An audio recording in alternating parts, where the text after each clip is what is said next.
नमस्कार, आप देख रहे हैं संसद टीवी। आपके साथ मैं हूं पराक्रम सिंह शेखावत। संसद के बजट सत्र का आज 9वां दिन है। सदन की कार्यवाही शुरू होने से पहले हाजिर हैं हम दोनों सदनों में आज होने वाले कामकाज का पूरा ब्यौरा लेकर। हमारे खास कार्यक्रम संसद में आज के साथ हम आपको बताएंगे कि संसद के दोनों सदनों के एजेंडे में कौन से महत्वपूर्ण कामकाज शामिल है।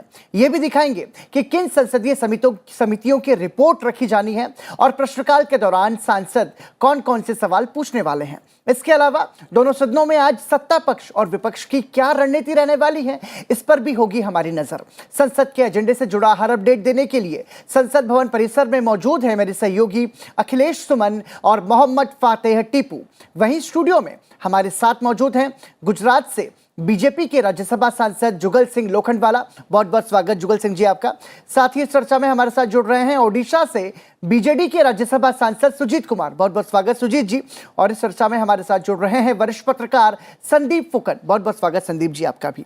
और इन सभी के साथ हम संसद के बजट सत्र से जुड़ा हुआ अपडेट लेंगे और जानेंगे कि संसद के आज के एजेंडे में क्या खास है। लेकिन आगे बढ़ने से पहले एक नजर डालते हैं आज की सुर्खियों पर। आम बजट 2022-23 पर लोकसभा में चर्चा आज चौथे दिन भी जारी रहेगी। वित्त मंत्री निर्मला सीतारमण आज देंगी जवाब। कांग्रेस सांसद शशि थरूर ने 7 फरवरी को की थी चर्चा की शुरुआत। आम बजट 2022-23 पर राज्यसभा में भी तीसरे दिन चर्चा रहेगी जारी। बजट को लेकर सांसद रखेंगे विचार और सुझाव। उच्च सदन में वित्त मंत्री 11 फरवरी को देंगी चर्चा का जवाब। संसद के दोनों सदनों में आज पेश की जाएंगी गृह कार्य संबंध स्थायी समिति की रिपोर्ट। पुलिस प्रशिक्षण, सुधार और आधुनिकीकरण को लेकर होंगी सिफारिशें। अनुसूचित जातियों और अनुसूचित जनजातियों के कल्याण समिति के प्रतिवेदन भी होंगे पेश। इसी के साथ हम राज्यसभा और लोकसभा के आज के एजेंडे पर विस्तार से डालेंगे नजर और अपने मेहमानों से भी इस पर चर्चा करेंगे। लेकिन उससे पहले आइए एक नजर डालते हैं कि दोनों सदनों में कल क्या कुछ हुआ।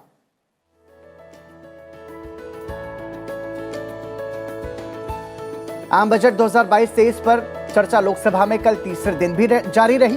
वहीं उच्च सदन में भी लगातार दूसरे दिन आम बजट 2022-23 पर चर्चा जारी रही।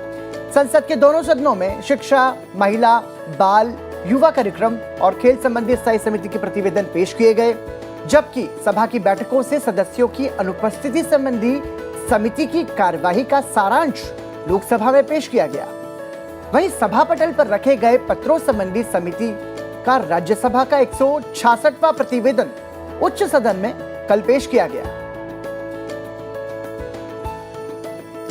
इसी के साथ संसद के आज के एजेंडे की बात करें तो संसद के दोनों सदनों की कार्यसूची में कई अहम कामकाज शामिल हैं। राज्यसभा की कार्यवाही सुबह 10 बजे शुरू होगी, जबकि लोकसभा की कार्यवाही शाम 4 बजे शुरू होगी। और कोविड प्रोटोकॉल को ध्यान में रखते हुए दो पारियों में संसद का बजट सत्र चल रहा है। आम बजट पर चर्चा का लोकसभा में आज वित्त मंत्री निर्मला सीतारमण जवाब देने वाली है। तो सबसे पहले नजर डालते हैं आज लोकसभा में क्या है खास। आम बजट 2022-23 पर लोकसभा में चर्चा आज चौथे दिन भी जारी रहेगी। आखिर में वित्त मंत्री निर्मला सीतारमण चर्चा का जवाब देंगी। केंद्रीय मंत्री हरदीप सिंह पुरी आवासन और शहरी कार्य मंत्रालय से संबंधित बयान देंगे लोकसभा में आज।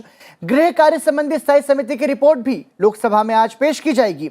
साथ ही अनुसूचित जातियों और अनुसूचित जनजातियों के कल्याण संबंधी समिति के प्रतिवेदन लोकसभा में पेश होंगे।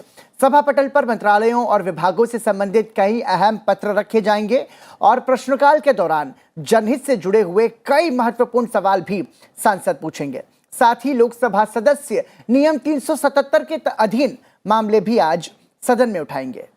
लोकसभा में आम बजट 2022-23 पर चर्चा चौथे दिन भी आज जारी रहेगी। बीते 3 दिन में आम बजट पर अब तक 12 घंटे 21 मिनट की चर्चा हो चुकी है, जिसमें कांग्रेस, बीजेपी समेत विभिन्न दलों के सांसदों ने हिस्सा लिया। 7 फरवरी को कांग्रेस सांसद शशि थरूर ने चर्चा की शुरुआत की थी लोकसभा में, जिसके बाद बीजेपी के निशिकांत दुबे, डीएमके के दयानिधि मारन और टीएमसी के सुदीप बंदोपाध्याय ने चर्चा में हिस्सा लिया। दूसरे दिन यानी कि 8 फरवरी को शिवसेना के धैर्यशील माने ने और तीसरे दिन 9 फरवरी को जम्मू कश्मीर नेशनल कॉन्फ्रेंस के डॉक्टर फारूक अब्दुल्ला ने चर्चा को आगे बढ़ाया। चर्चा के दौरान विपक्ष ने बेरोजगारी, महंगाई से निपटने और किसान के हितों के लिए कदम उठाने की मांग सरकार से की। साथ ही शिक्षा और स्वास्थ्य का बजट बढ़ाने की जरूरत भी बताई। वहीं सत्ता पक्ष ने बजट को समावेशी बताते हुए कहा कि यह अर्थव्यवस्था को पटरी पर लाने वाला और गति देने वाला बजट है। बजट में आधारभूत अवसंरचना पर विशेष ध्यान देने की बात भी सत्ता पक्ष के सांसदों ने कही। और ज्यादा जानकारी के लिए सीधा रुख करेंगे संसद भवन परिसर में मौजूद मेरे सहयोगी अखिलेश सुमन का।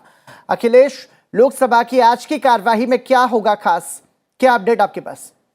देखिए, लोकसभा के आज की कार्रवाई में तो सबसे खास यही है कि वित्त मंत्री निर्मला सीतारमण जो अभी तक बजट पे चर्चा हुई है लोकसभा में, उसका जवाब देंगी जी। और निश्चित तौर पे वित्त मंत्री के लिए काफ़ी अहम समय होता है और एक तरह से कहें कि काफ़ी चुनौतीपूर्ण समय भी होता है।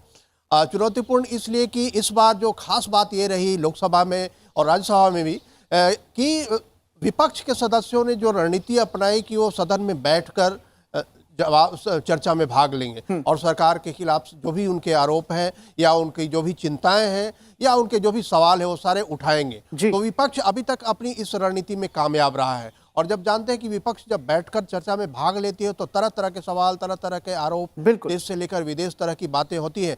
तो इस तरह से कहें तो अगर वित्त मंत्री निर्मला सीतारमण के लिए निश्चित तौर पर काफ़ी चुनौतीपूर्ण, लेकिन जो आम दर्शक हैं, जो पत्रकार हैं, उन सारे लोगों के लिए काफ़ी रोचक समय होगा कि किस तरीके से इतने सारे जो सवाल आए हैं विपक्ष की तरफ से और कुछ सत्ता पक्ष की तरफ से कुछ बातें कही गई हैं, तो उसमें निर्मला सीतारमण किस तरह से अपनी बातों को आर्टिकुलेट करती है। अखिलेश, जब सदन में चर्चा होती है बजट पर तो हम ये देखते हैं कि वित्त मंत्री जो चर्चा में भाग ले रहे हैं सदस्य, उन सभी को बहुत ध्यान से सुनती है और कोशिश ऐसी उनकी होती है कि हर किसी का वो जवाब दे सके।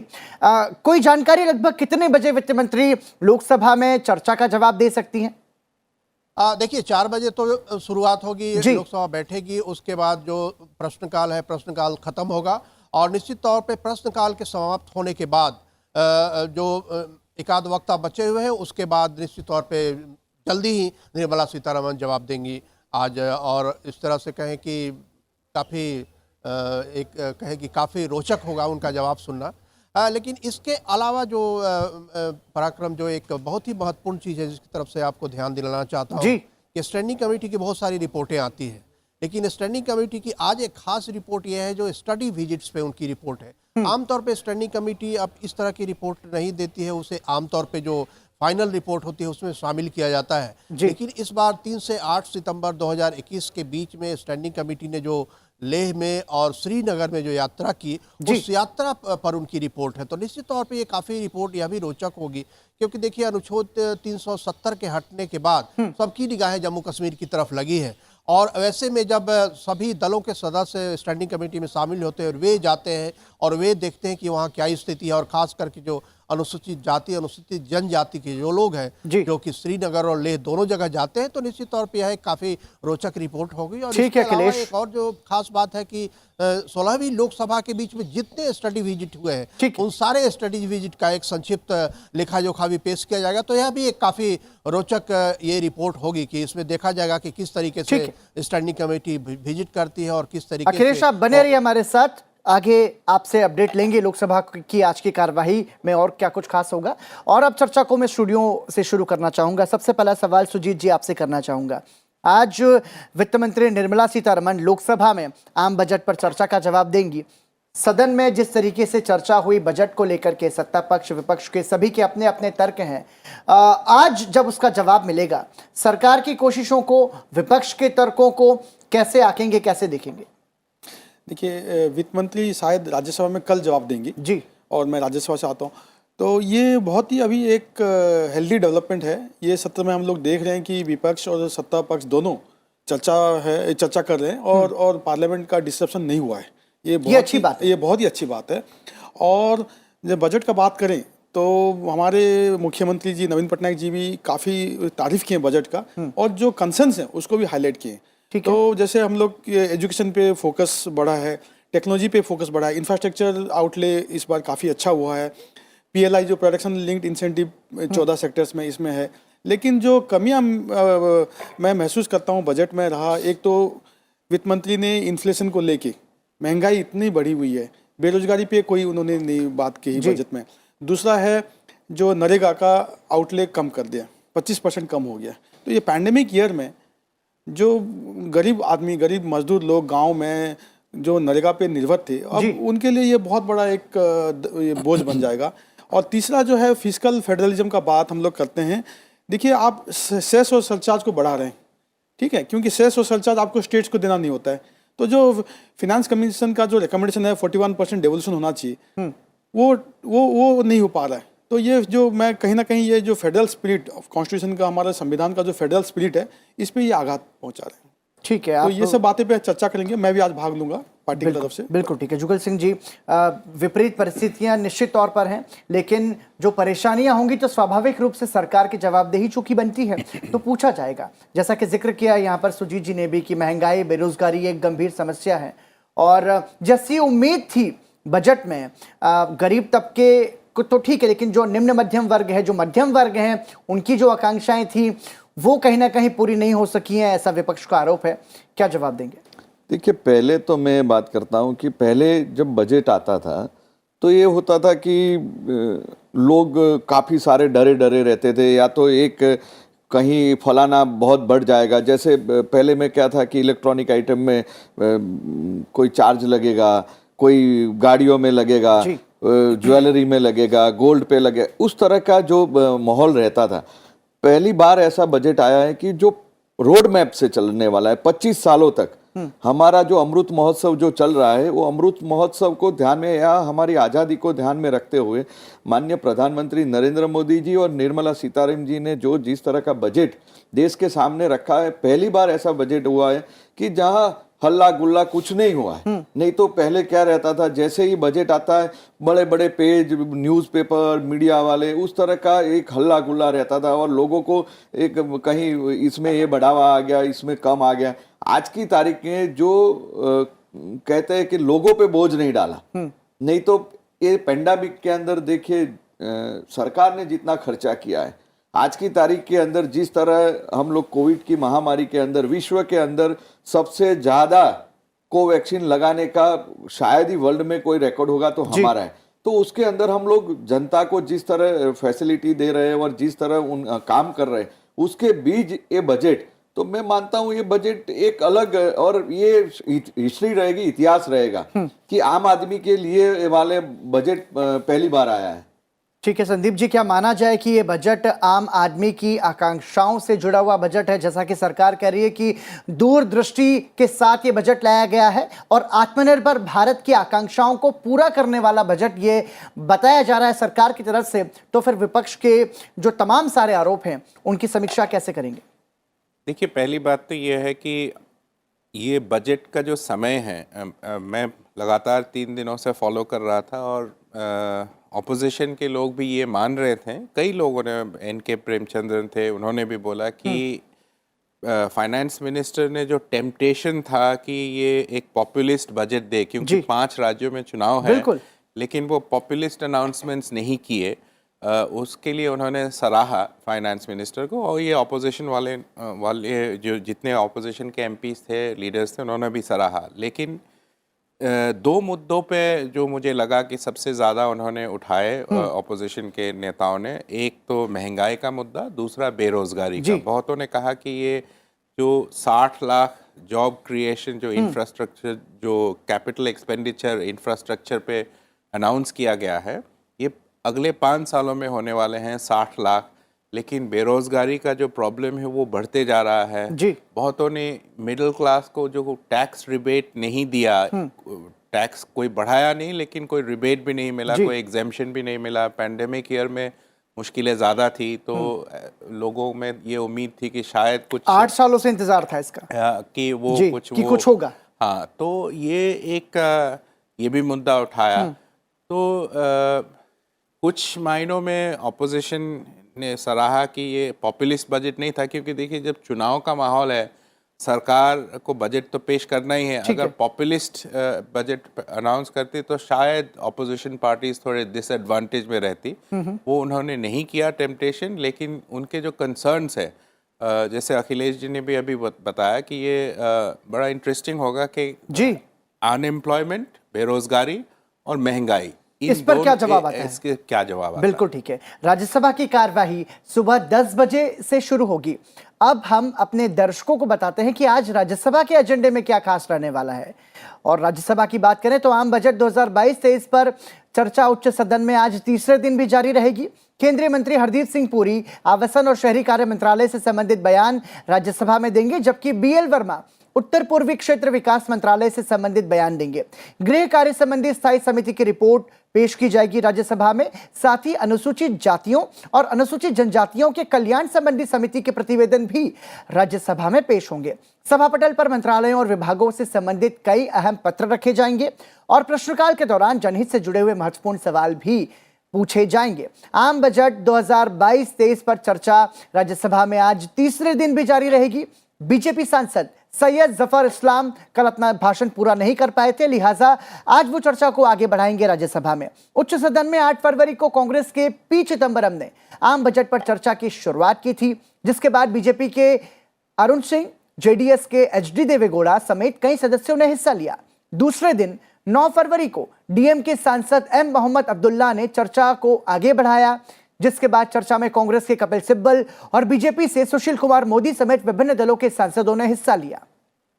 विपक्ष ने जहां बजट की आलोचना करते हुए आर्थिक नीतियों पर सवाल उठाए, वहीं सत्ता पक्ष ने बजट को दूरदृष्टि वाला बजट बताते हुए कहा कि यह आत्मनिर्भर भारत की आकांक्षाओं को पूरा करने वाला बजट है। चर्चा पूरी नहीं हो पाई है, यह आज भी जारी रहेगी और वित्त मंत्री 11 फरवरी यानी कि कल उच्च सदन में आम बजट पर चर्चा का जवाब देंगे। और ज्यादा जानकारी के लिए सीधा रुख करेंगे संसद भवन परिसर में मौजूद मेरे सहयोगी मोहम्मद फातेह टीपू का। फातेह, राज्यसभा की कार्यवाही की बात करें तो वित्त मंत्री कल बजट की चर्चा पर राज्यसभा में जवाब देंगी, लेकिन जिस तरीके से गंभीर चिंतन संसद के उच्च सदन में देखने को मिल रहा है वो तस्वीर काबिले तारीफ है। क्या अपडेट आपके पास? पराक्रम, बिल्कुल ठीक कहा आपने। देखिए, ये कोविड का टाइम है और जिस तरीके से बजट सत्र का पहला हिस्सा कल समाप्ति की ओर है, कल आखिरी दिन है और साल डेढ़ साल में पहला ये मौका है कि बेहतर संवाद, बेहतर तर्क और वितर्क देखने को मिला। क्योंकि देखिए पराक्रम, ये लोकतंत्र की खूबसूरती होती है कि जब विपक्ष सरकार की तमाम नीतियों की आलोचना करे तो सरकार उसको धैर्यपूर्वक सुने और तार्किक तरीके से सदन में उसका जवाब दे, जिसकी मिसाल पिछले 9 दिनों में राज्यसभा में खासकर देखने को मिली पराक्रम। क्योंकि देखिए, खासकर जो हमारे मेहमान यहाँ पर आए उन्होंने जिक्र किया कि महंगाई और बेरोजगारी मुद्दा रहा। उसके अलावा साल 2022 में जिस तरीके से सरकार का वादा था कि वो किसान की आय दोगुनी करेगी या फिर सबको आवाज़ देगी, या तमाम जो इस तरीके के जो मुद्दे रहे, मसले मसाइल रहे, उसका जिक्र विपक्ष का मानना है कि सरकार ने इस बार के बजट में नहीं किया। लेकिन सरकार ने उसको, तमाम जो सत्ता पक्ष के सांसद रहे उन्होंने तार्किक तरीके से उसका जवाब दिया कि देखिए उनका फोकस जो है वो आने वाले 25 साल के भारत पर है कि किस तरीके से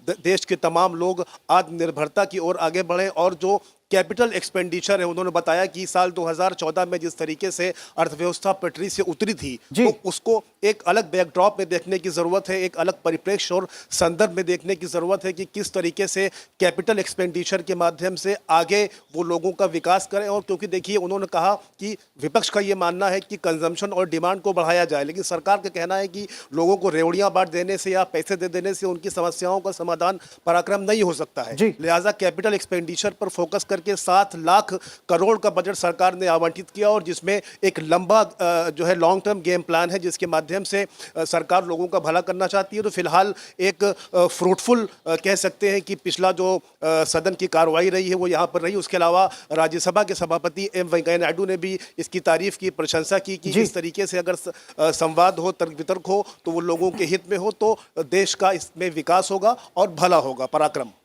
धन्यवाद मोहम्मद इस जानकारी के लिए। आप बने रहिए हमारे साथ, आगे आपसे राज्यसभा को लेकर के और जानकारी विस्तार से लेंगे। जैसा कि मेरे सहयोगी यहाँ पर जिक्र कर रहे थे कि ये संसद के दोनों सदनों में कमोबेश ये तस्वीर देखने को मिली है कि सत्ता पक्ष और विपक्ष ने गंभीरता दिखाते हुए, परिपक्वता दिखाते हुए व्यवधान, हंगामे, शोर शराबे की बजाय गंभीर चिंतन पर जोर दिया। ठीक है कि थोड़ा बहुत उसमें आक्रोश भी कहीं ना कहीं झलकता है जब मन की इच्छा पूरी नहीं होती है, और ये संवैधानिक अधिकार विपक्ष का है कि वो अपनी बात को संसद में रख सके। इस तस्वीर को आप कैसे देखेंगे? मैं तो कई बार कह चुका हूँ पराक्रम जी, हमारी पार्टी कभी भी वेल में नहीं जाती है जी। कभी भी शोर शराबा हंगामा में बिलीव नहीं करती है। और मैं गर्व के साथ कहता हूँ हम लोग सरकार का आलोचना भी करते हैं, खूब आलोचना करते हैं, और सरकार के जो अच्छी नीतियाँ हैं उसको भी हम लोग सराहते हैं। तो मैं तो हमेशा विश्वास करता हूँ, हमारे मुख्यमंत्री जी भी बार बार कहते हैं कि ये जो पार्लियामेंट्री डेमोक्रेसी है हमारा, ये तर्क और वितर्क यही सबसे बड़ी खूबसूरत चीज़ है। सरकार की आलोचना, जो नीतियां हैं, जो कमियां हैं, उसको हम लोग देश के सामने उसको पेश करेंगे और जो अच्छा है उसको भी बताएंगे। तो ये देखिए अभी जो बजट पे भी जो हमारे मुख्यमंत्री जी का रिएक्शन था, जितने अच्छियां थे बजट में उनको भी उन्होंने तारीफ किया, काबिले तारीफ। और जो कमियां थे, जो कंसर्न्स थे, जो हमारे राज्य के और हमारे जो लोगों के जो कंसर्न्स थे, उसको भी उन्होंने हाईलाइट और किया। ये जरूरी भी है, जरूरी भी ये है, होना भी बिल्कुल, चाहिए। बिल्कुल। ठीक। तो मैं खुश हूँ ये सत्र में कम से कम संसद बहुत अच्छी तरह से चल रहा है, खासकर राज्यसभा। और मैं उम्मीद रखूंगा कि आगे भी चल के ऐसे ही तर्क वितर्क हो, आलोचना हो सरकार की, उनकी नीतियों की खूब आलोचना हो, और लेकिन संसद अच्छा से चले, ये मेरा उम्मीद रहेगा हमेशा। ठीक है, लेकिन इसके साथ साथ जुगल सिंह जी, देखिए उम्मीद, चूंकि आप सत्ता में है तो आपसे उम्मीद और ज्यादा बढ़ जाती है, आपकी सरकार से उम्मीद और ज्यादा बढ़ जाती है। ऐसे में विपक्ष का ये आरोप कि ये जो बजटीय आवंटन किया गया है, ये इसमें आर्थिक नीति को बढ़ने की उम्मीद कहीं नजर नहीं आ रही, और इसमें यह भी बताया जा रहा है कि कृषि पर ज्यादा ध्यान नहीं दिया गया जैसा कि देना चाहिए था। इस पर क्या तर्क रखेंगे, क्या जवाब देंगे सर? देखिए, पहले तो मैं ये बोलूँगा कि विपक्ष का रहते कि हमारी खामियां जो निकालना है, पर हर बार निराश होना, निराश ही रहना, उस तरह का मैं ठीक नहीं समझता हूँ। क्योंकि हाँ ठीक है, जैसे सुजीत जी ने बताया कि हमारी कमियां भी हो सकती है, ठीक है, पर अच्छी बात जो हम लोग करते हैं उसको भी सराहना चाहिए। और जिस तरह आपने अच्छा जिक्र किया कि किसानों के लिए हम लोगों ने क्या किया, क्या किस तरह, देखिए इस बार ये पेंडेमिक के टाइम के अंदर 33% किसानों का ग्रोथ हुआ है। जो जिस तरह बातें चलती थी कि भाई किसानों की आमदनी दोगुनी बढ़ने वाली है या तो बढ़ाने वाले हैं, जिस तरह ये इस टाइम का जो अभी जो पेंडेमिक टाइम जो चल रहा है, माननीय प्रधानमंत्री नरेंद्र मोदी जी काफी सारी ऐसी, देखिए कि एमएसपी पे कोई पहले की जो सरकारें थी, पहले के जो लोग थे, वो ध्यान ही नहीं देते थे, खाली अनाउंस कर देते थे, बाद में किसानों को मिले ना मिले। पर आज की तारीख के अंदर किसान कैसे समृद्ध हो, किसान के खेत के कुसुम की योजना जो है, वहां पे वो सोलर पैनल लगा के वहां पे उसको पानी खींच सकता है, उसका खेती बाड़ी अच्छी तरह कर सकता है। और जिस तरह किसानों को जहां जहां हम लोग किस्त में जो 2-2 हजार के किस्त में उनको 6 हजार दे रहे, इसी तरह पूरे भारत के अंदर हमारा किसान मजबूत हो, हमारा खेती और अलग अलग हम लोग अभी नए नए किसान, देखिए हमारी ट्रेनें हम लोगों ने जो चालू की है कि करीब करीब जो बिगड़ जाती थी चीजें, दूध है, फिशरी है, ऐसी कई सब्जियां है, फल है, ऐसे जो चीजें बिगड़ जाती थी उसको ट्रेन के माध्यम से बेचने के लिए पूरा मार्केट तैयार किया। इसी तरह आने वाले वक्त के अंदर मैंने आपको आगे भी बताया कि 25 साल का रोड मैप हम लोगों ने बनाया है। तो आने वाले टाइम में हमारा किसान से जरिए पूरे देश को समृद्धि आने वाली है।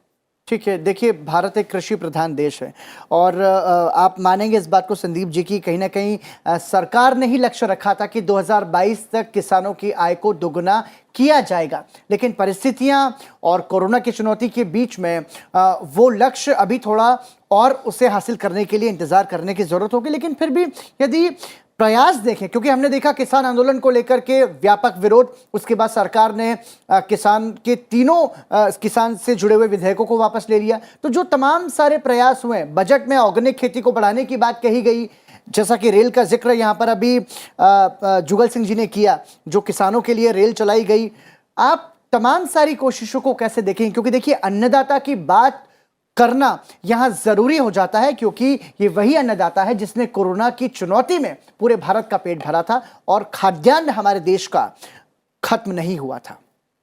बिल्कुल, एग्रीकल्चर एक ऐसा सेक्टर था जो पैंडेमिक के बावजूद, जब बाकी सारे सेक्टर्स बिल्कुल ठप हो गए थे, लॉकडाउन और ग्लोबली, मतलब सिर्फ हमारे देश में नहीं, एग्रीकल्चर में बढ़ोतरी हुई। और ये जब प्रधानमंत्री का जब जवाब आया था राष्ट्रपति जी के अभिभाषण के जो मोशन ऑफ थैंक्स में, उसमें भी उन्होंने ये जिक्र किया कि एग्रीकल्चर का ग्रोथ हुआ। हालांकि उन्होंने बाकी एक्सपोर्ट्स वगैरह जो अब आहिस्ते आहिस्ते इकॉनमी वापस ट्रैक पे आ रहा है उस पर भी उन्होंने बात करी।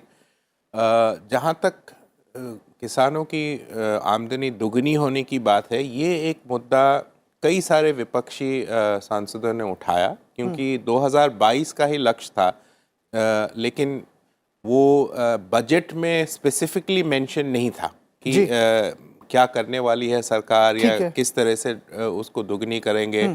लेकिन जो सत्ता पक्ष के जो सांसद थे उन्होंने बहुत सारी चीज़ें बताई, farmer producer organisation, ease of marketing.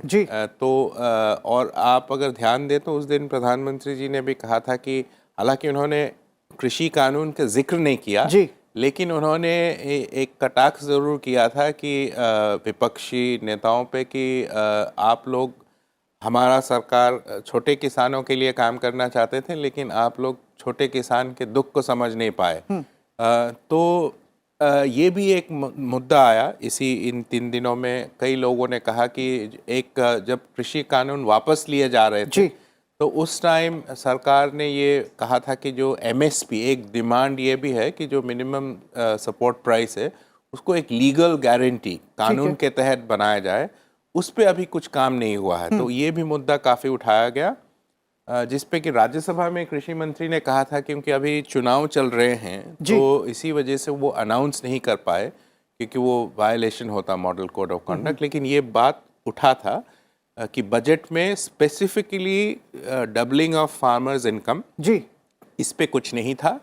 और ये एमएसपी जो पिछले सत्र में कहा गया था कि एक कमेटी गठन होगा और इस पे काम होगा, वो क्यों नहीं हुआ, ये दोनों चीज़ें उठाई गई थी। ठीक है, लेकिन बजट में 2,37,00,000 की एमएसपी की बात सरकार ने कही है। जो विपक्ष के आरोप है, मैं आपसे समझना चाहूँगा सुजीत जी, विपक्ष ने आरोप लगाया कि जैसी कोशिश करनी चाहिए किसानों को मजबूती देने की वैसी कोशिश नहीं हुई है, दलितों के लिए जो कुछ प्रयास होने चाहिए वैसे प्रयास नहीं किए गए इस बजट में। इन प्रयासों को आप, इन आरोपों को आप कैसे देखेंगे? देखिए, पहले तो मैं ये मानता हूँ कि अभी जो परिस्थितियाँ हैं 100 साल में, ये जो हमारी पैंडेमिक, तो इन जो अपने चैलेंजिंग सिचुएशन में माननीय वित्त मंत्री ने कोशिश बहुत अच्छा किया है बजट, एक अच्छा बजट देने का। लेकिन जैसे आपने कहा कि rural development, agriculture sector, women and child development, ये कुछ सेक्टर्स हैं जहाँ पे मेरे को लग रहा है कि कमियाँ रह गई हैं। आपका जैसे अब एग्रीकल्चर का बात करें तो ये MS स्वामीनाथन कमेटी का रिपोर्ट कब से है, तो ये MS स्वामीनाथन कमेटी के रिपोर्ट को जो इनपुट कॉस्ट इंटू 1.5 उसको आज तक इम्प्लीमेंट नहीं हुआ है। तो अभी ठीक है, अभी मॉडल कोड ऑफ कंडक्ट है, उसके बाद एक कमेटी होगी, लेकिन स्वामीनाथन कमेटी तो कई सालों से पेंडिंग है। दूसरी बात जो है, जब मैंने NRGS का बात कहा, NRGS एक डिमांड ड्रिवन स्कीम है, ठीक है, लेकिन आज भी मैं तो आता हूँ कालाहांडी जिले से, उड़ीसा से, तो मैं देखता हूँ वहाँ पे कितने मजदूर और कितने गरीब लोग उससे बेनिफिट लेते हैं। तो उस ऐसे पैंडेमिक सिचुएशन में अगर आप उसका बजट 25% कम कर देंगे तो मैं मानता हूँ ये एक अच्छा संकेत नहीं जा रहा है। और जो तीसरी बात है, जो NFSA में भी कट हुआ है, ठीक है, तो ये बहुत सारे मुद्दे हैं जहाँ पे मुझे लग रहा है सोशल सेक्टर, पर्टिकुलरली हेल्थ में आप देखेंगे तो बजट में कम हुआ है। रिसर्च एंड डेवलपमेंट, R&D पे मैं कई बार बोल चुका हूँ, सदन में भी बोल चुका हूँ, R&D में इंडिया का spend is only 0.7% of GDP, ठीक है, उसमें डिफेंस R&D आता है, हेल्थ R&D आता है और सारे जो रिसर्च एंड डेवलपमेंट आते हैं, इसमें भी होना चाहिए था, काफ़ी मेरे को लग रहा है फोकस होना चाहिए था। अभी जैसे अपने पैंडेमिक में देखा, हमारे डॉक्टर्स और साइंटिस्टों ने इतने कम समय में वैक्सीन निकाला, तो अगर हम लोग R&D पे, हेल्थ R&D पे खर्चा नहीं करेंगे तो फिर कैसे हम लोग वर्ल्ड लीडर बनेंगे कोई भी। ठीक है, इसके साथ साथ ये जो मैं जुगल सिंह जी, आप कुछ पॉइंट ऐड करना चाह रहे हैं? मैं ऐड करना चाह रहा था, ये जो सुजीत जी बोल रहे थे, ये बार बार ये आया कि ये पैंडेमिक में नेशनल फूड सिक्योरिटी के तहत जो फ्री राशन दिया गया और ये जो मनरेगा जो 100 डेज ऑफ एम्प्लॉयमेंट, ये बहुत ज़रूरी था। और ये बहुत सारे विपक्ष के सांसदों ने ये बार बार दोहराया कि आप इस पे दोबारा ध्यान दें, एलोकेशन बढ़ाएं, क्योंकि मनरेगा और ये फूड सिक्योरिटी के तहत जो फ्री राशन मिला, ये मेन स्टे था। इसी ने जो पैंडेमिक के दौरान मुकाबला करने के लिए सरकार का सहायता किया। सारे इनके बहुत अच्छे वक्ता महताब जी, उन्होंने भी कल यही पॉइंट रखा कि ये जो सेक्टोरल एलोकेशन जो कम हुआ है, स्पेशली मनरेगा में, ये अच्छी बात नहीं है, इसको दोबारा से ध्यान देना चाहिए सरकार को। ठीक है, मनरेगा के एलोकेशन को लेकर के आपसे जवाब चाहूंगा मैं, क्योंकि देखिए गरीबों को रोजगार इसके जरिए मिलता है और हालांकि सरकार ने बहुत कोशिश की है और संसाधन परिस्थिति सभी का ध्यान रखना होगा, क्या कहेंगे? देखिए, मनरेगा की जो बात है, हम लोग चाहते हैं कि पूरे भारत के अंदर इस तरह हमारे जिस तरह एमएसएमई पे हमारे लोग आत्मनिर्भर पे अपने काम करें और वो आगे बढ़े, तो आने वाले वक्त में इसी बजट के अंदर आपने थोड़ा डिटेल में गए होते जी, तो मैं मानता हूं कि इसका डिटेल की मनरेगा के अंदर गांव-गांव जो लोगों को मजबूत करने का जो था, उसके अंदर कोई पर्टिकुलरली कोई बंद कर दिया या तो नहीं करना चाहते, ऐसा सरकार की सोच नहीं है। पर्टिकुलरली ये पेंडेमिक समय के अंदर, क्योंकि हम लोग लॉकडाउन के समय में गुजरे, काफी सारे बीमारियों से गुजरे, उस तरह का रहने की वजह से आने वाले वक्त के अंदर हमारी सोच है कि हम गांव-गांव तक पहुंचे और गांव के लोग मजबूत हो और खड़े होके पूरे अपने हिसाब से कोई नई चीज बनाए और नई चीज हम पूरे विश्व में फैलाए। उस तरह का हमारा सोच है कि उन्हें खाली मनरेगा तक सीमित रखना है और उनको वहीं पे गांव तक काम छोटा मोटा नहीं, हमें बड़ा काम करना है, उस तरह का हमारा सोच है।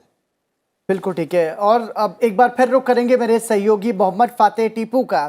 फातेह, राज्यसभा की बात करें तो 10 बजे से राज्यसभा की कार्यवाही की शुरुआत होगी और उसमें आम बजट पर सामान्य चर्चा आज भी जारी रहेगी। लगभग कितने सदस्य ऐसे हैं जो कि बोलेंगे, और इसमें जिस तरीके का समय, चूंकि पार्टी की संख्या के आधार पर संसद में समय आवंटित होता है सदस्यों को बोलने के लिए, लेकिन फिर भी राज्यसभा की तस्वीर को कैसे दिखाएंगे आज के दिन के लिहाज से?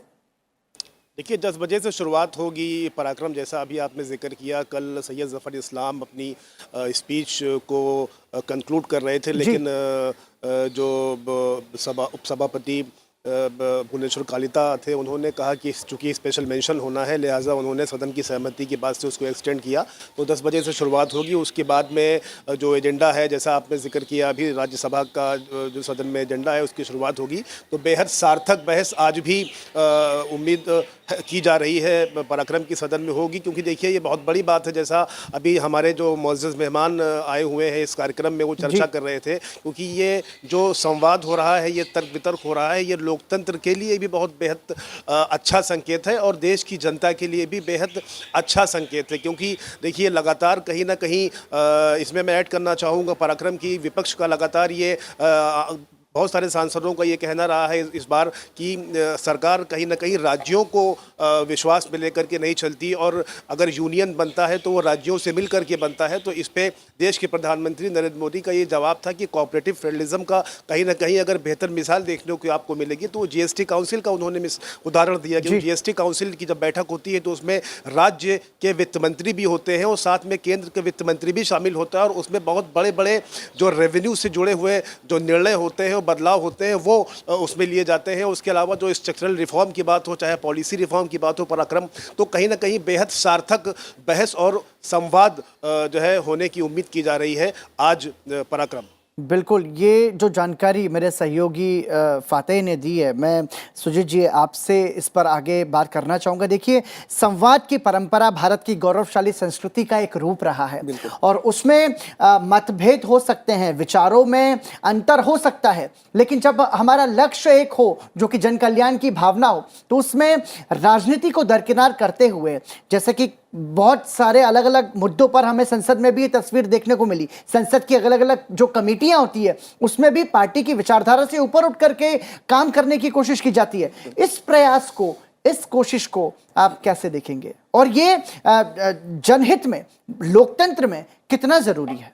देखिए, हम लोग राजनीति में आए हैं, संसद में आते हैं अपने लोगों को बात करने के लिए, अपने कॉन्स्टिट्यूंसी, अपने राज्य, अपने देश का बात करने के लिए। तो ये जो हेल्दी डिस्कशन, डिबेट, ठीक है, आप इसको क्रिटिसिज्म नहीं मान के इसको एक कंस्ट्रक्टिव क्रिटिसिज्म अगर मानते हैं सरकार, तो ये बहुत अच्छा संकेत है।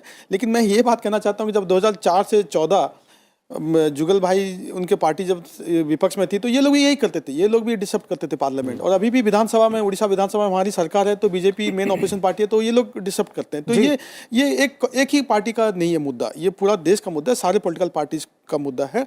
और आपने कमेटी की बात उठाई बहुत अच्छी, क्योंकि कमेटी में हम लोग we are not restricted by whip, party का व्हिप उसमें नहीं रहता है, तो वहाँ पे एक फ्री फ्लोइंग डिस्कशन हो सकता है।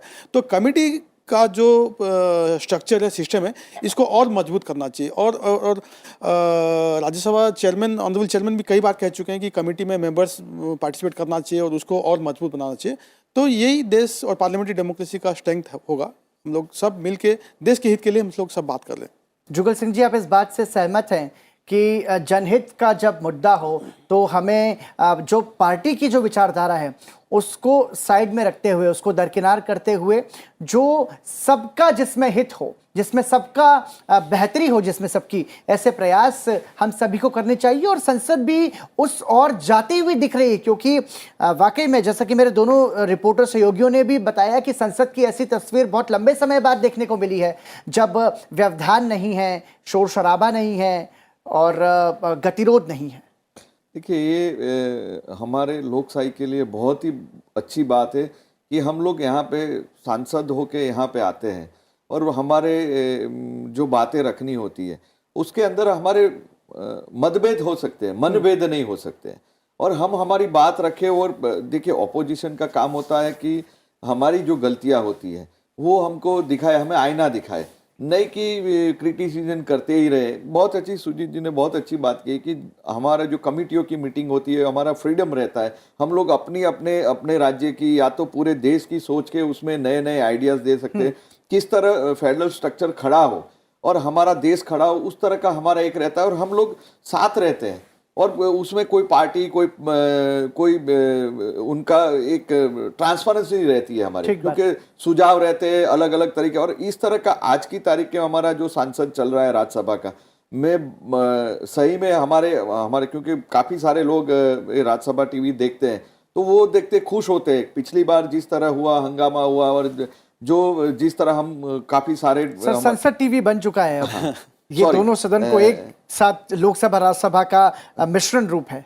तो ये संसद टीवी देखते रहते हैं और लोग वहाँ पे बहुत खुश है कि जिस तरह हमारी डिबेटें चलती है, हम किस तरह वहाँ पे हमारे स्टेट के जो बातें रखते हैं, तो वो देख के खुश होते हैं। और इसी तरह का हमारी डिबेट भी होनी चाहिए, इसी तरह हमारा वार्तालाप भी होना चाहिए, इसी तरह सदन में भी हंगामा नहीं आना चाहिए। इनका बहुत ही अच्छी है कि वेल में नहीं आना चाहिए।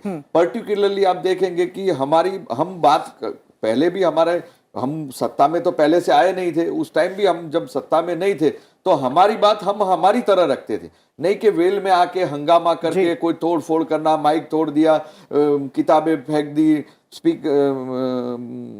सभापति पे, उस तरह का बिहेव हमारी पार्टी नहीं करती है। वो लोग करते हैं, ये अच्छी बात नहीं है। लोकशाही में आप अपनी बात रख सकते हैं, पर वो गाली गलौज और ठीक है, लेकिन यहाँ पर उल्लेखनीय और सराहनीय ये है कि जब बजट सत्र का पहला चरण शुरू हुआ तब से लेकर के अब तक हमने देखा कि एक बहुत सकारात्मक, एक बहुत सुखद तस्वीर संसद के दोनों सदनों से देखने को मिली। देखिए, हम दर्शकों को यहाँ बताना चाहेंगे कि कोरोना की चुनौती के बीच विपरीत परिस्थितियों में 2 पारियों में सदन की कार्यवाही चल रही है। सुबह राज्यसभा, शाम को लोकसभा। और एक बार फिर रुख करना चाहूंगा मेरे सहयोगी अखिलेश सुमन का। अखिलेश, संसद टीवी के माध्यम से जो संसद की बेहतर तस्वीर इस वक्त दर्शक देख पा रहे हैं, सदन की कार्यवाही के माध्यम से ये संदेश देती है सकारात्मक कि हमारे देश जो कि लोकतांत्रिक व्यवस्था के साथ चलता है, उसकी जो परंपरा है, उसकी जो मर्यादा है, वो कितनी सुंदर है। लेकिन समझना चाहूंगा, चूंकि बजट सत्र का पहला चरण है, आज वित्त मंत्री लोकसभा में चर्चा का जवाब देंगी, इसके बाद जो प्रक्रिया है बजट के आवंटन को लेकर के, चूंकि ये पहला चरण है, फिर इसके बाद दूसरे चरण में आगे बढ़ेंगे, लेकिन आज वित्त मंत्री की चर्चा के जवाब के बाद क्या होगा? देखिए, जो बजट सत्र की शुरुआत हुई है पहले चरण की, उसमें हमारे संसद टीवी ने ही सबसे पहले दर्शकों को ये बात बताई थी कि इस बार जो विपक्ष की रणनीति है वो सकारात्मक रूप से सदन में बैठकर चर्चा में भाग लेने की है और वे अपनी अपनी बातें कहेंगे। तो यह बात निश्चित तौर पे आज जब पहले चरण के हम अवसान की तरफ बढ़ रहे हैं, तो ये बात साफ साफ दिख रही है कि विपक्ष की जो रणनीति है वो बिल्कुल उसी तरीके से है जिस तरीके से हमने सांसदों के मिजाज को जानकर बोला था। और जहां तक आज की बात है तो देखिए बजट सत्र जो चर्चा की जब जवाब होगा निर्मला सीतारमण का, उसके बाद कुछ और मुद्दे हैं, हो सकता है कुछ और चर्चा के मुद्दे हो, उस मुद्दों को शामिल किया जाए, क्योंकि कल तक सदन को चलाना है। और अभी तक जो हमें सूचनाएं मिली है कि अभी आज साइने डाई करने की कोई योजना नहीं है सरकार की। तो जितनी देर तक चर्चा चलेगी, आज जितने भी सांसद बचे हुए हैं उन सभी सांसदों के सवाल जो भी विचार होंगे उनके आ जाएंगे। और जैसा कि आप देख रहे हैं कि आमतौर पे जो कल भी 11 बजे तक सदन का सत्र चलाया गया, लोकसभा का सत्र चलाया गया और 11 बजे तक चर्चा हुई। तकरीबन सभी सदस्यों ने जितना जितना बोलना था उन सारे लोगों ने अपने विचार रखे। तो आज भी जो अध्यक्ष है या जो भी सभापति होंगे, इस सारे सदस्यों को जो भी बोलना चाहेंगे पूरी तरह बोलने का उनको समय दिया जाएगा।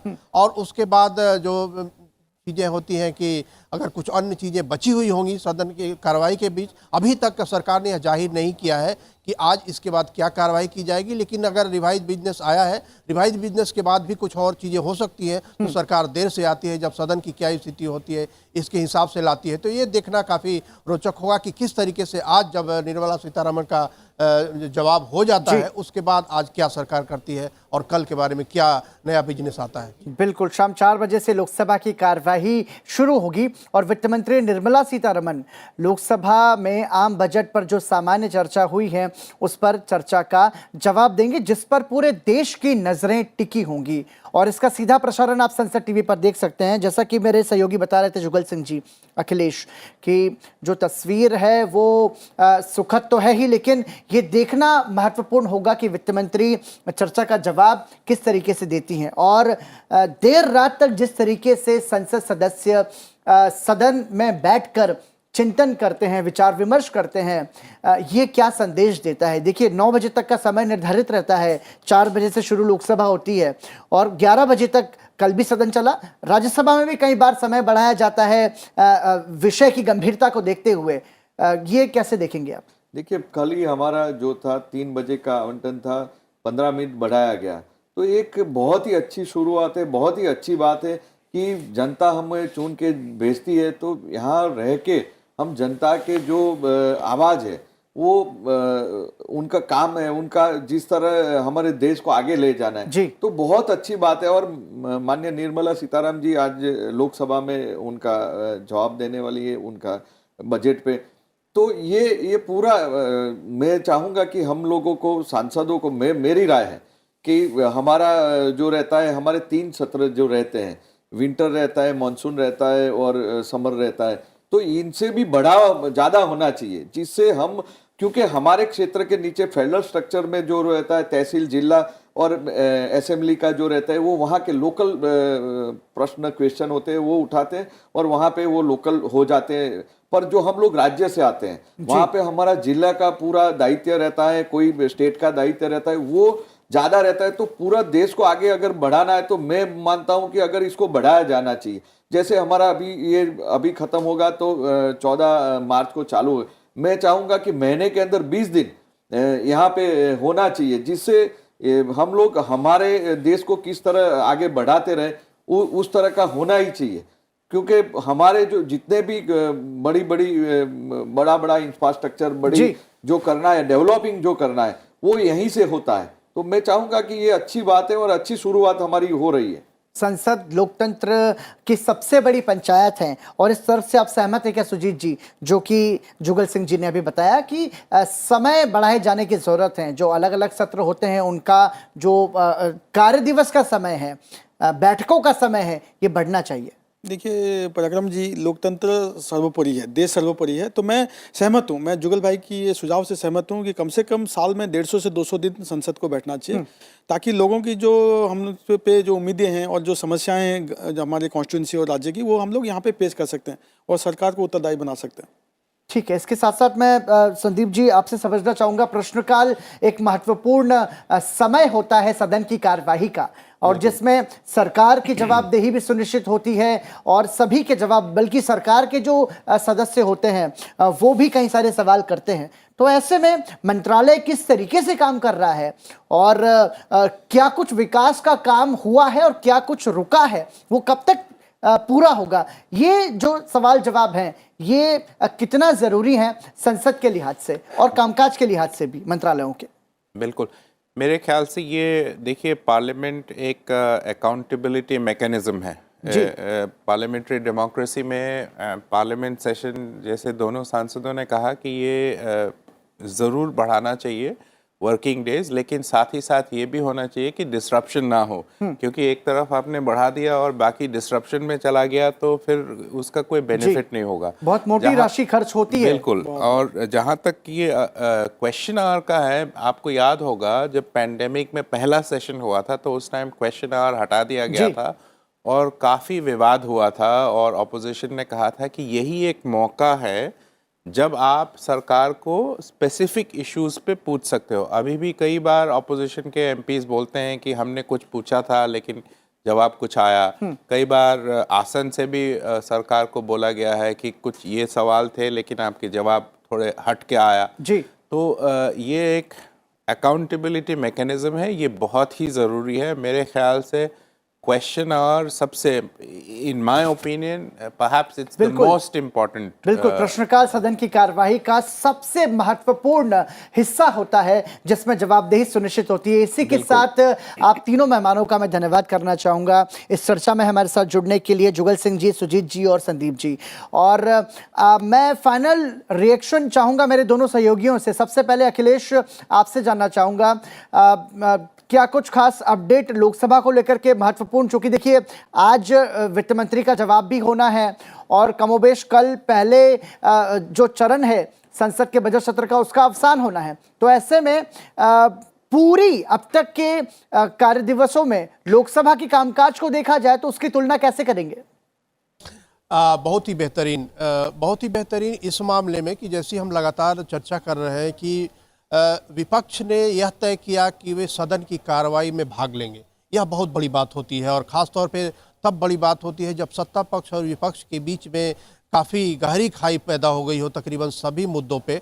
और इस पैंडेमिक के सिचुएशन में जबकि पूरे देश को ये लग रहा हो कि कैसे ये देश आगे बढ़ पाएगा, कैसे इकोनॉमी हमारी रिकवर कर पाएगी, वैसे में अगर सत्ता पक्ष और विपक्ष के बीच में अगर नोकझोंक होती है, टकराव होता है, लेकिन वो सारे मुद्दे निकलकर ट्रांसपेरेंट तरीके से देश के सामने आते हैं जो देश की जनता सोचती है कि ये हमारे मुद्दे हैं, तो निश्चित तौर पे इस बार सत्ता पक्ष और विपक्ष दोनों ने एक जो परिचय दिया है कि एक कंस्ट्रक्टिव डिस्कशन में जाने का। और सत्ता पक्ष ने भी सारी बातें सावधानी से सुनी है, पूरी काफ़ी गंभीरता से सुनी है और यहाँ तक कि प्रधानमंत्री भी लोकसभा में बैठकर उन्होंने कई बार सुना है। और अधीर रंजन चौधरी जो लोकसभा में सबसे बड़े दल के नेता हैं, उनके भाषण को भी उन्होंने पूरी तरह बैठ के सुना। तो इससे आप कह सकते हैं कि एक माहौल जो संसदीय माहौल होता है जिसमें आम तौर पे जो एक मीडिया ड्रिवेन कई बार चीज़ें हो जाती हैं कि जब तक हम डिसरप्ट नहीं करेंगे लगेगा कि हम विपक्ष की भूमिका नहीं निभा रहे हैं और वो यह कोशिश करते हैं कि हम मीडिया में आए कि हाँ लोकसभा स्थगित हो गई इस कारण से। तो इस लोभ में नहीं पड़ के विपक्ष ने यह निर्णय लिया कि हम सत्ता पक्ष के साथ डिस्कशन में जाएंगे, बहस में जाएंगे, मुद्दों को उठाएंगे और निश्चित तौर पे 5 राज्यों में चुनाव होना है तो उसमें भी उनको लगा होगा कि इस बारे में जो बातें हम उठाएंगे उसमें उस जनता भी सुनेगी। तो यह एक कहे कि इस बार के सत्र की सबसे बड़ी उपलब्धि यह है कि विपक्ष और सत्ता पक्ष ने बैठकर अपनी बातें कही और विपक्ष ने सत्ता पक्ष की बातें सुनी, सत्ता पक्ष ने विपक्ष की बातें सुनी। अब निश्चित तौर पे अंत में जनता को विश्वास सदन पे, विश्वास लोकसभा पे, संसद पे ऐसे ही होता है जब दोनों। धन्यवाद अखिलेश इस तमाम जानकारी के लिए। अब मैं रुक करना चाहूंगा मोहम्मद फातेह टीपू का। फातेह, आप बात करें यदि उच्च सदन की, तो जैसा कि जिक्र यहां पर अखिलेश कर रहे थे, ऐसी ही तस्वीर हमें उच्च सदन में भी देखने को मिली है। और क्या ये माना जाए कि एक सकारात्मक संदेश संसद टीवी के जरिए संसद के दोनों सदनों की तरफ से? बिल्कुल पराक्रम, आप बिल्कुल ठीक कह रहे हैं, क्योंकि बिल्कुल जिस तरीके से कंस्ट्रक्टिव बहस और संवाद यहाँ पर देखने को मिला है बजट सत्र के पहले हिस्से में, वो बिल्कुल एक मिसाल है। क्योंकि राज्यसभा के सभापति ने पिछले, अगर मैं दिनों की याद दिलाऊं आपको, तो उसमें लगातार जो डिसरप्शन हुआ, व्यवधान हुआ, उसको लेकर के सभापति ने चिंता जताई कि किस तरीके से रचनात्मक कार्य और विधायी कार्यों में बाधा उत्पन्न की जा रही है, लेकिन उन्होंने पत्र लिख करके बधाई भी दिया कि बहुत ही प्रशंसा के काबिल हैं। जितने भी माननीय सदस्य हैं वो चर्चा में भाग ले रहे हैं, तो काफ़ी अच्छा सत्र जा रहा है। कल जैसा कि आप जानते हैं कि आखिरी दिन है और देश की वित्त मंत्री निर्मला सीतारमण धन्यवाद प्रस्ताव पे अपना राष्ट्रपति के अभिभाषण पे जवाब देंगी। तो फिलहाल काफ़ी आम बजट पर जवाब देंगी मोहम्मद जी, सत्र रहा है। बिल्कुल बिल्कुल। तो बहुत बहुत धन्यवाद मोहम्मद फातेह टीपू आपका भी, अखिलेश सुमन आपका भी। और हम बता दें आपको कि वित्त मंत्री निर्मला सीतारमण कल आम बजट पर सामान्य चर्चा का राज्यसभा में जवाब देंगी। आज शाम को 4 बजे जब लोकसभा की कार्यवाही शुरू होगी तो उसके बाद सभी सदस्यों के बोलने के बाद वित्त मंत्री निर्मला सीतारमण राज्यसभा में आज आम बजट पर सामान्य चर्चा का जवाब देंगी। लोकसभा में आज नागर विमानन, आवासन और शहरी कार्य, जल शक्ति, सूक्ष्म लघु और मध्यम उद्यम, नवीन और नवीकरणीय ऊर्जा, पेट्रोलियम और प्राकृतिक गैस और सड़क परिवहन और राजमार्ग मंत्रालय से संबंधित सवाल पूछे जाएंगे। सांसद डॉक्टर ढाल सिंह बिसेन सूक्ष्म लघु और मध्यम उद्यम मंत्रालय से मध्य प्रदेश में सूक्ष्म लघु और मध्यम उद्यम से संबंधित सवाल पूछेंगे। सांसद प्रज्वल रेवन्ना जल शक्ति मंत्रालय से ऊपरी भद्रा परियोजना को मंजूरी से संबंधित सवाल आज प्रश्नकाल के दौरान पूछेंगे। लोकसभा सांसद सुमेधानंद सरस्वती नवीन और नवीकरणीय ऊर्जा मंत्रालय से गांवों के विद्युतीकरण से संबंधित सवाल पूछेंगे। सांसद डॉक्टर संजय विखे पाटिल नवीन और नवीकरणीय ऊर्जा मंत्रालय से अपशिष्ट से विद्युत उत्पादन से संबंधित सवाल आज लोकसभा में प्रश्नकाल के दौरान पूछेंगे। सांसद जी सेल्वम सूक्ष्म लघु और मध्यम उद्यम मंत्रालय से खादी और ग्रामोद्योग आयोग की योजनाओं के माध्यम से रोजगार सृजन से संबंधित सवाल आज प्रश्नकाल के दौरान पूछेंगे। सांसद वाईएस अविनाश रेड्डी आवासन और शहरी कार्य मंत्रालय से स्मार्ट शहरों के विकास से संबंधित सवाल आज प्रश्नकाल के दौरान पूछेंगे। जबकि लोकसभा सांसद डॉक्टर संजीव कुमार सिंगारी नागर विमानन मंत्रालय से नए पार्किंग स्थलों के निर्माण से संबंधित सवाल आज प्रश्नकाल में पूछेंगे। सांसद शर्मिष्ठा सेठी नागर विमान मंत्रालय से विमान यात्रा टिकटों के रद्द किए जाने से संबंधित सवाल आज लोकसभा में प्रश्नकाल के दौरान पूछेंगी। जबकि सांसद लॉकेट चैटर्जी नागर विमानन मंत्रालय से उड़ान योजना के अंतर्गत हवाई पट्टियों से संबंधित सवाल आज प्रश्नकाल में पूछेंगी। सांसद टीआर बालू आवासन और शहरी कार्य मंत्रालय से शहरी आयोजना में प्रौद्योगिकी के उपयोग से संबंधित सवाल आज प्रश्नकाल में पूछेंगे। सांसद संजय सदाशिवराव मांडलिक आवासन और शहरी कार्य मंत्रालय से शहरों में नर्सरिंग नेबरहुड चैलेंज से संबंधित सवाल आज पूछेंगे। जबकि सांसद डॉक्टर आलोक कुमार सुमन नागर विमानन मंत्रालय से क्षेत्रीय संपर्क योजना उड़ान से संबंधित सवाल आज लोकसभा में पूछेंगे। सांसद एम.के. राघवन नागर विमानन मंत्रालय से कालीकट अंतर्राष्ट्रीय विमानपत्तन पर दुर्घटना संबंधी रिपोर्ट से संबंधित सवाल आज लोकसभा में प्रश्नकाल के दौरान पूछेंगे। जबकि सांसद कुमारी राम्या हरिदास सड़क परिवहन और राजमार्ग मंत्रालय से सड़क दुर्घटनाओं से संबंधित सवाल, ये बहुत महत्वपूर्ण सवाल आज लोकसभा में पूछा जाएगा। सांसद संतोष कुमार सड़क परिवहन और राजमार्ग मंत्रालय से बिहार में राष्ट्रीय राजमार्गों के निर्माण से संबंधित सवाल पूछेंगे। सांसद दयानिधि मारन नागर विमानन मंत्रालय से विमानपत्तनों के उन्नयन से संबंधित सवाल पूछेंगे। जबकि सांसद जयदेव गल्ला आवासन और शहरी कार्य मंत्रालय से अटल नवीकरण और शहरी परिवर्तन मिशन यानी कि अमृत के अंतर्गत लक्ष्य से संबंधित सवाल आज प्रश्नकाल के दौरान पूछेंगे। जबकि दिल्ली से सांसद रमेश बिदूड़ी सूक्ष्म लघु और मध्यम उद्यम मंत्रालय से सूक्ष्म लघु और मध्यम उद्यम क्षेत्र को सुदृढ़ करने से संबंधित सवाल आज प्रश्नकाल के दौरान पूछेंगे। लोकसभा सांसद भावना गवली पाटिल पेट्रोलियम और प्राकृतिक गैस मंत्रालय से पेट्रोलियम उत्पादों के आयात से संबंधित सवाल आज प्रश्नकाल के दौरान पूछेंगी। जबकि सांसद चंद्रशेखर साहू आवासन और शहरी कार्य मंत्रालय से अमृत के अंतर्गत परियोजनाओं की स्थिति से जुड़ा हुआ सवाल आज प्रश्नकाल के दौरान पूछेंगे। राज्यसभा में आज पर्यावरण, वन और जलवायु परिवर्तन, विदेश, सूचना और प्रसारण, श्रम और रोजगार, पर्यटन और युवक कार्यक्रम और खेल मंत्रालय से संबंधित सवाल आज पूछे जाएंगे। आपको बता दें सांसद सतीश चंद्र दुबे पर्यटन मंत्रालय से बिहार में पर्यटन के विकास के लिए केंद्रीय सहायता से संबंधित सवाल पूछेंगे। जबकि सांसद संजय सिंह सूचना और प्रसारण मंत्रालय से संचार एजेंसियों की ओर झूठी खबरें दिखाए जाने और दुष्प्रचार किए जाने से संबंधित सवाल पूछेंगे। सांसद प्रोफेसर मनोज कुमार झा सूचना और प्रसारण मंत्रालय से पत्रकार कल्याण योजना से संबंधित सवाल पूछेंगे।